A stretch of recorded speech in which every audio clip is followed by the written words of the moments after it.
Hello, everyone. Good afternoon, ladies and gentlemen. Welcome to Steelmint Engage 2.0, a 5-day webinar series which would cover a broad spectrum of topics ranging from iron ore, coal, scrap, ferroalloys, and steel, and graphite electrode. I am Ritparna Ghosh, analyst with Steelmint, and your host for the afternoon. Before starting our session, I would like to take this opportunity to thank the Ministry of Steel and Indian Steel Association for supporting us. I would also like to thank NMDC, GSW, and Tata Steel for being our esteemed sponsors for the event.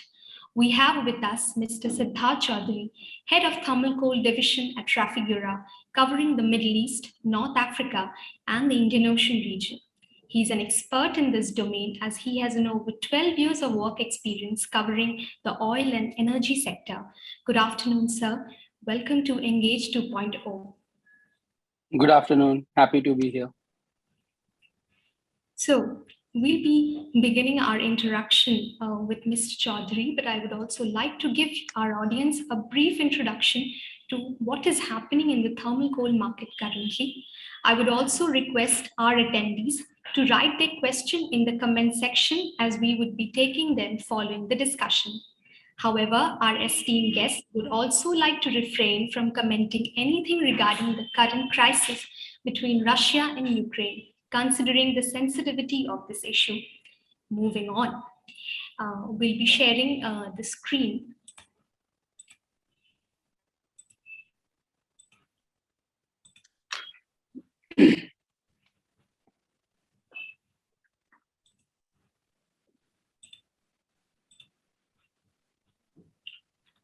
So, there has to be no other way to begin with, as we have been appropriately timing this session when coal prices have reached an all-time high, scaling $400. Over the last year, global thermal coal prices have more than doubled amidst a series of tight supply conditions across major exporting countries such as Indonesia, Australia, and South Africa. The Ukraine-Russia crisis has further made prices surge over 100% more over the last 2 weeks, as we can see through the graph. As we see, South African RB1 prices that were around $89 in January 2021 are currently trading around $423. Australian prices that were around $61 per ton then are above $450. Supply constraint in key exporting countries following the second wave of COVID-19 were the primary reason behind the rise in thermal coal prices since last year. Shipments from South Africa experienced a rough 2021 amid increased cases of derailments and prolonged maintenance work in transit. The current state of export also remains limited amid critically low coal stock at RBCT port.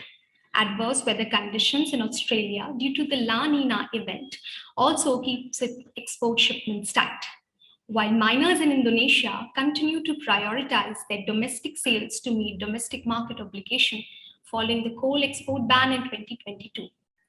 January. A gas supply crunch in Europe since last year have been leading to an increased coal demand in Europe, while the geopolitical tension around Russia has created a coal supply gap from the country. In order to assess the current supply situation, we must also look back at the coal supply situation last year. Here we see Indonesian coal exports have declined by 22% on a year-on-year basis, while that of South Africa has declined by 30% on year. Amid competitive prices following China's ban on Australian coal in late 2020, exports from Australia have risen to a whopping 159%. In terms of imports, majority of traditional buyers such as India, Pakistan, China reported a decline in coal imports last year. Germany's imports, however, rose by 67% due to its gas constraint, which forced it to move to coal-fired power generation. Now talking about China, the government have been boosting upon the domestic coal production since late last year after it faced a major coal supply crunch during mid-2021. The NDRC has also been keeping a tough stance on bringing domestic prices to a reasonable range of 570 to 770 yuan per ton which comes down to $90 to 122%. Coming to India, over the last 2 years, there has been a steep decline in India's coal imports and consumption, while production has risen. For the ongoing financial year, Coleman believes India's coal consumption to rise sharply as a significant increase in the country's power consumption since last year have made CIL to attend its highest ever coal dispatches. Coming back to the global trade, as we enter the third week of the war in Ukraine, global thermal coal prices continue to remain elevated. As inquiries from Europe emerge amid sanctions on Russia, prices are seen remaining elevated as a supply from key exporting countries continues to remain under pressure. Now moving on to our detailed discussion with Mr. Choudhary. The screen is all yours, sir. You're going to share the presentation? Sir? The presentation, you're going to share it? No, sir. Please share it. Do you want me to share it? Yes, please. Sure.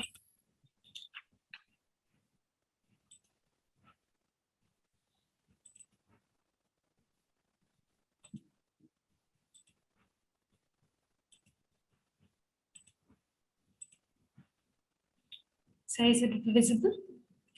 Yes. Just a minute. Yes, sir. Please carry forward.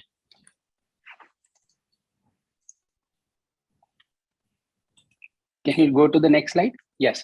So just to start, what Ms. Ghosh has rightly said, the entire energy basket looks to be on a shorter side at the moment. So just to give you a brief overview of what thermal coal actually is doing and why are we in this current situation, is if you see on the right hand side, the supply in 2019 on thermal coal was 1 billion tons pre-COVID.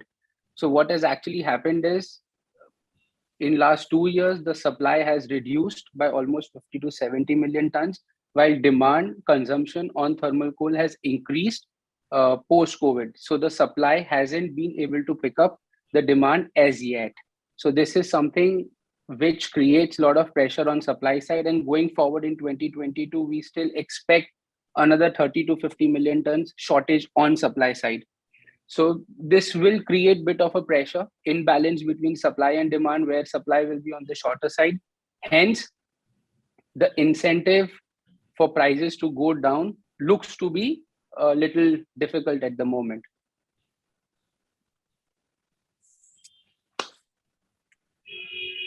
Just to give you a bit of a brief, that any global incident that happens or any event globally that occurs, how the indexes fall in place. And we have always seen as and when there is a supply constraint or there is any tightness, all the indexes actually follow each other and they actually take a steep leap forward.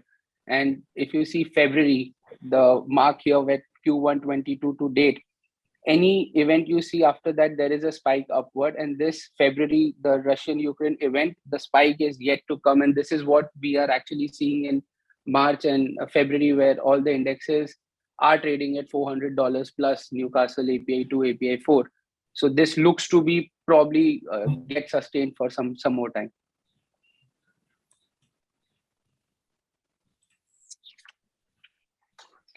Most important conversation of the year when we started, went in January, heard the news on the New Year Eve that Indonesian coal export is going to be banned. Very interesting data. Export wise on month-to-month basis, if I analyze it, Indonesia has lost 15 to 18 million tons. If you see the green graph, the export has picked up again and then again is going to stabilize, but it has a lot of assumptions on it, whether the coal demand in India or China is going to be sustainable at these prices, whether are we expecting any other export ban in Indonesia. So there's a lot of assumption this year that is going to take place, a lot of volatility, and hence we see a lot of price movement upward and downward in few days itself. Over the years, if you see average of index is probably $5, $7, $10, but off lately you see $100 upward, $80 downward. So this is something because the volatility is here to be there.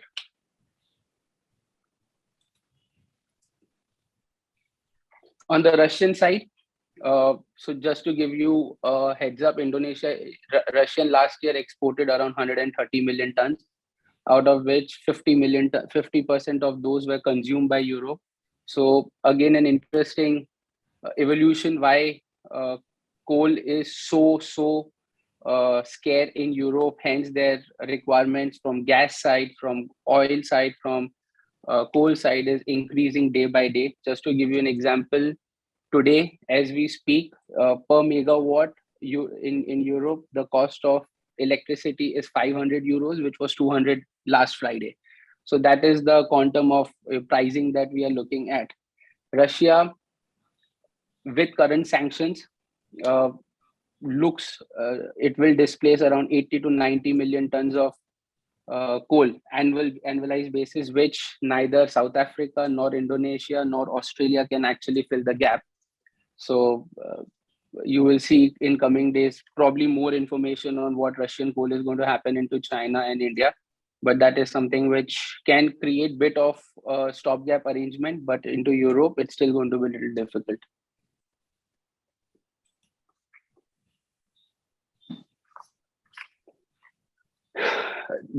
What we wanted to also, on individual basis, a lot of people ask us on why the cost of mining, or a lot of miners should offer fixed prices. Their cost is relatively lower than today's prices. So basically what has happened is, over the years, we haven't seen any major investment in thermal coal mining. So you can see here how much of construction capex and maintenance capex over the years have been on a declining stage. And capacity on coal across US, Colombia, South Africa, Australia have only decreased, and it is set to only decrease because of a lot of mining issues, a lot of financing issues, global outlook for thermal coal. So it looks to be on the reducing trend.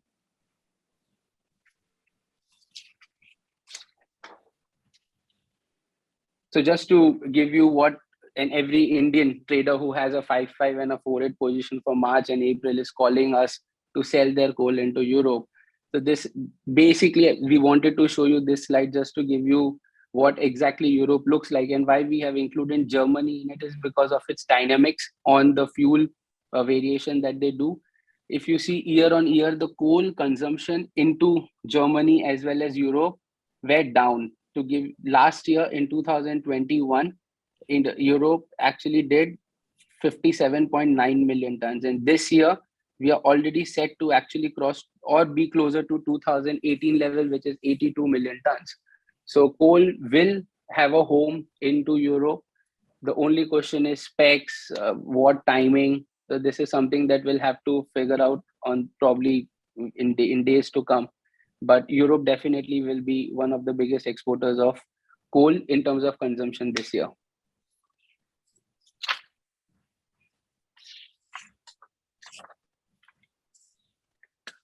China, biggest story. China produces around 3.4 billion tons of thermal coal and imports 250 million tons of thermal coal. The incentive, China is a very simple thing. The ARB for import, if it's available, they will import. If ARBs are not there, they will stick to domestic production, and domestic production after this Chinese New Year has been consistently performing well. If you see the green graph on the left side, so today, if uh, a Chinese buyer has to import coal versus domestic production, this is probably few days or few weeks old data. But today, at last few weeks back, import was much more expensive by $22. But of lately, Chinese domestic prices have also increased.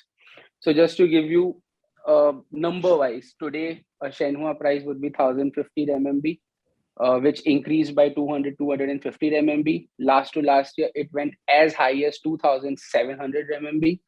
So the upside on domestic is there, and domestic prices will go up, and then imported prices will follow. So China, as of today, for next 2 to 3 weeks, looks to be consuming higher amount of import coal because of local production, local cost is going higher. But uh, probably it will be flattish year on year after May, once the peak season goes away.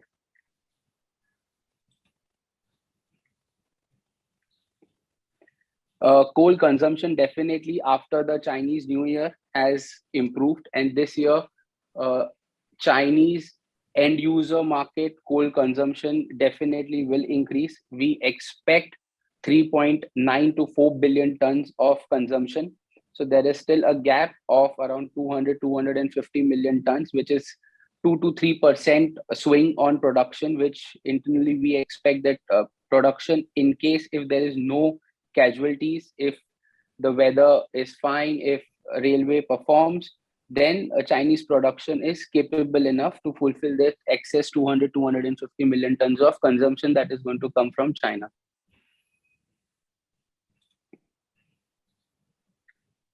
So this is what I have covered in number wise. You can see the green dotted lines. Actually, the production of raw coal is actually increasing, performing much better than the previous years.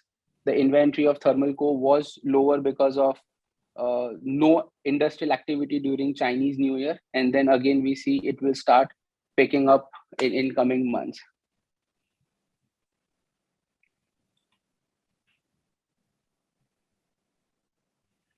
Coming to India, a very price sensitive market.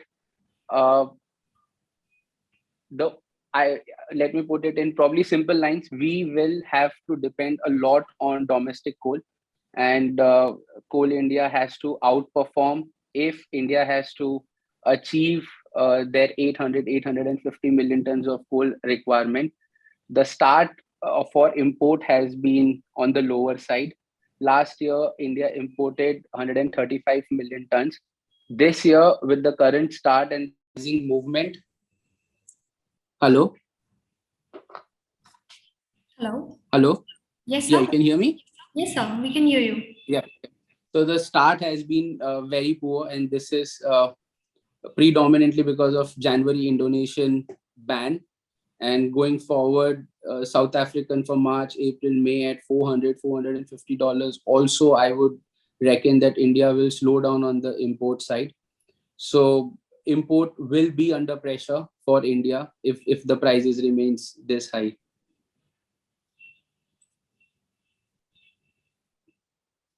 So as expected, if the imported coal cost goes to 400, 450, the reliance, the dependency on Coal India will be increased. And fortunately, or unfortunately, which side you are on, it depends. But Coal India production has been better than previous years. And this year, they will look to outperform. As per government budget, last year they did around 617 million tons. And this year, with the current data available, they will do around 640 to 645 million tons. So there will be certain amount of demand and supply balance into industries. So you will see the generation also has increased. This is after the lockdown. First lockdown, the demand actually went into negative, but second wave lockdown was better managed. Industries actually, started to ramp up. Hence, we see 2021 consumption generation on coal was better, and 2022 should remain the same.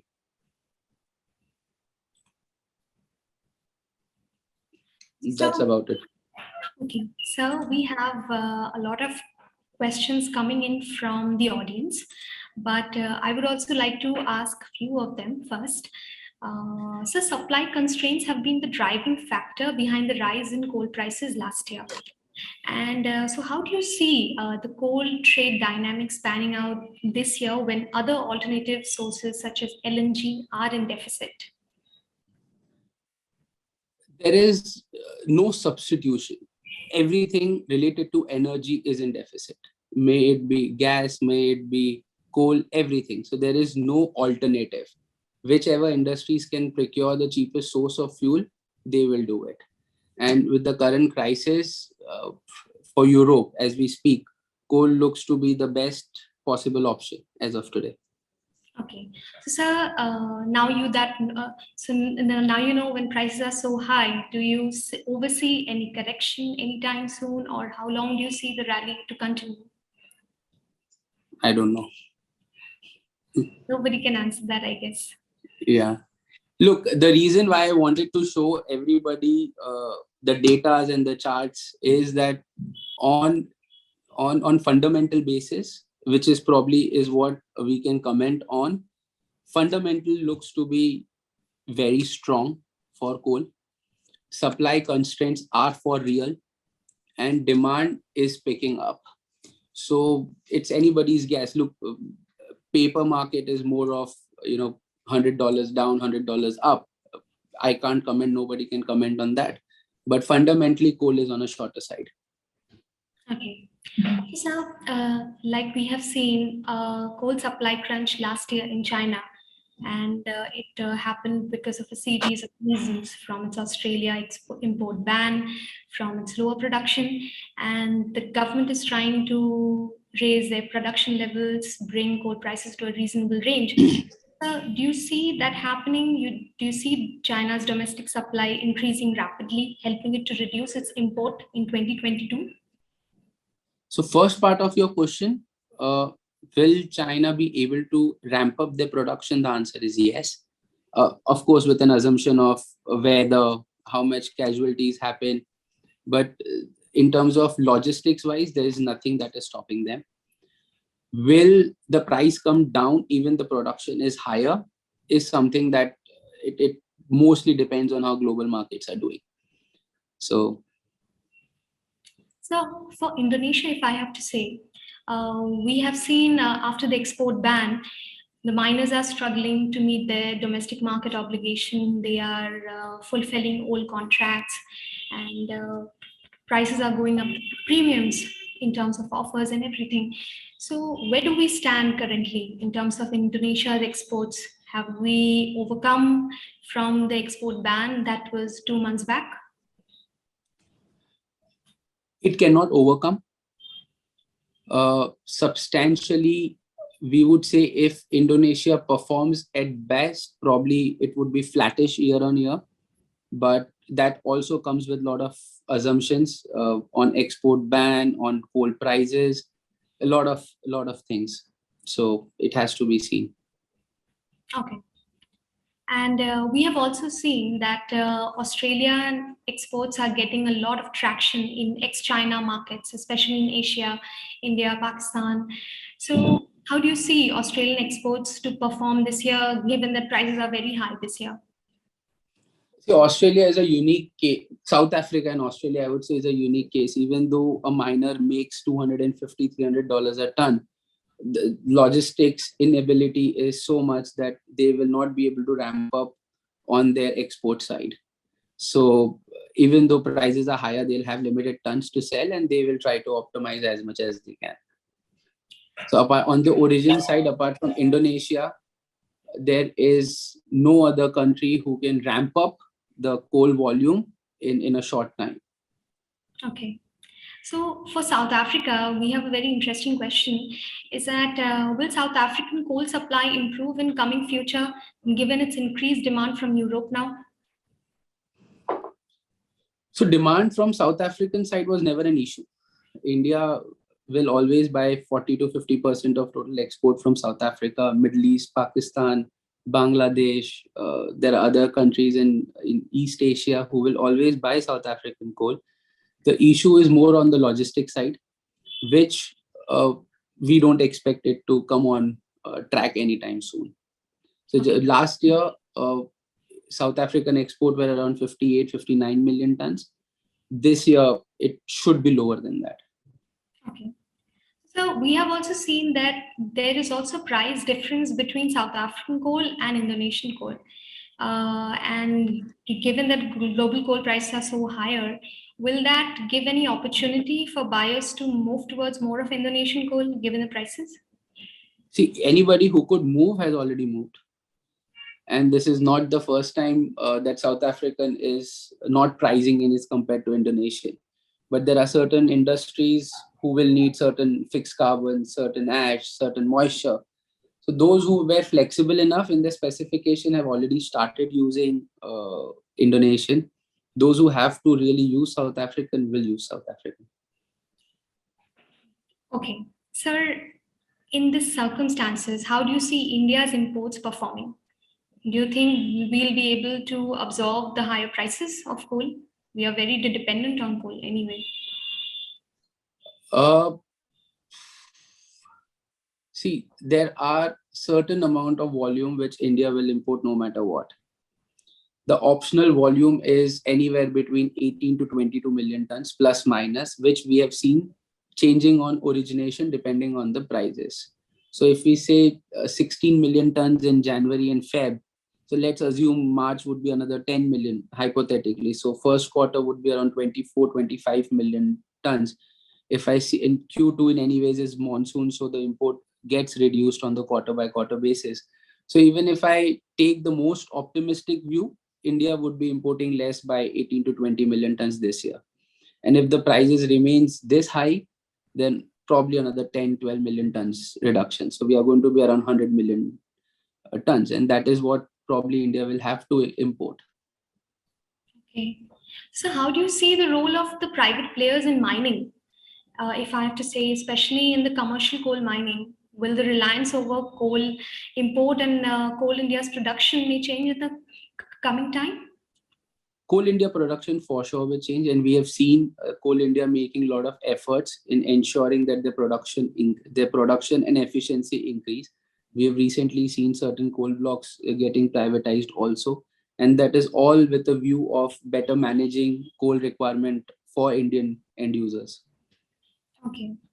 And so, do you also see that the rise in prices and the fall is kind of cyclical here in any case? For this year, no, because cyclical wave has already passed. Cyclical wave could vary probably few dollars or $10, but not $100. Okay. And so, given the uncertainty around LNG supplies in Europe, and also in Japan as well, how do you see their markets performing right now in the near term? That is a It will be very interesting to see honestly on how Russian actually the entire section on Russian supplies on coal and gas actually happens into Europe. So a lot of things depend on that actually. Okay. So we also have this very interesting question, though it's not directly related to the crisis. In terms of the sanctions that we have seen, a lot of Chinese traders were also procuring more of Russian coal in their own currency. Do you see, and with the sanction in place, do you see more and more Russian coal flooding in the Chinese market? I don't know. Not sure. I just heard the news yesterday that two major banks of China has actually refused to trade with Russian commodities. So I mean, I'm not expert in this. I don't know. Okay. And so any percentage figure, how you see China's production performing? So by 2 to 3%, it should improve. Okay. So, lastly, we have also seen a lot of things happening in the freight market as well. And we have seen how freight rates have dominated thermal coal prices last year. How do you see that affecting here?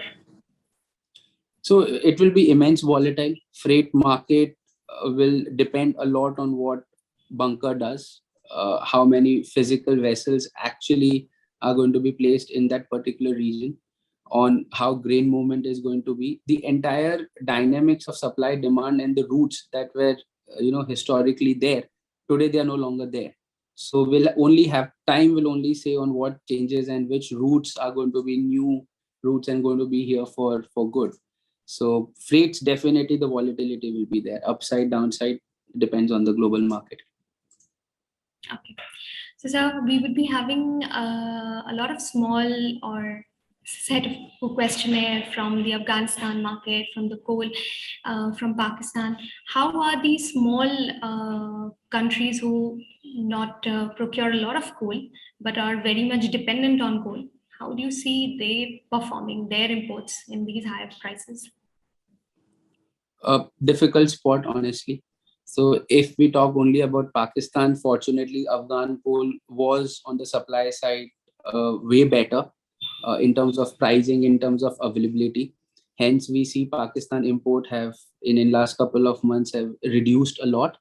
So January, where historically Pakistan imported around 800 to 850,000 tons per month, January was only 400, February looks to be 300, 400, and March and April. And these are majorly power plants who have long-term contracts. We haven't seen any cement manufacturers buying any coal. So for cement, if you are saying, we have also seen very competitive petcoke prices. And how do you see cement players in India, especially, planning their procurement this year? They'll have the most difficult task. Either cement prices have to go up, or something has to change in today's dynamics for them to consume coal. Otherwise, they will have to be dependent on domestic supplies. And my last question for this is that India's power sector, we have seen their consumption rising from last year, and those CIL have increased their dispatches, and all these things are surrounding the crunch and everything. How do you see India's power sector to perform and their imports, if any? On the consumption side, India will be growing. This year also will see a larger increase in the consumption side. And on the fulfilling of their fuel, I personally believe Coal India has to play an important role in ensuring sustainability on the cargoes. Uh, Inefficiencies, of course, is an assumption that we all will have to only wait and watch. But hence, in November, December, we saw a lot of state gencos or state electricity boards came out with the tenders and awarded few million tons. That shortfall for few million tons will be there, but nothing substantial. Okay. So here we are, due to time constraints, we would have to bring this webinar to a close.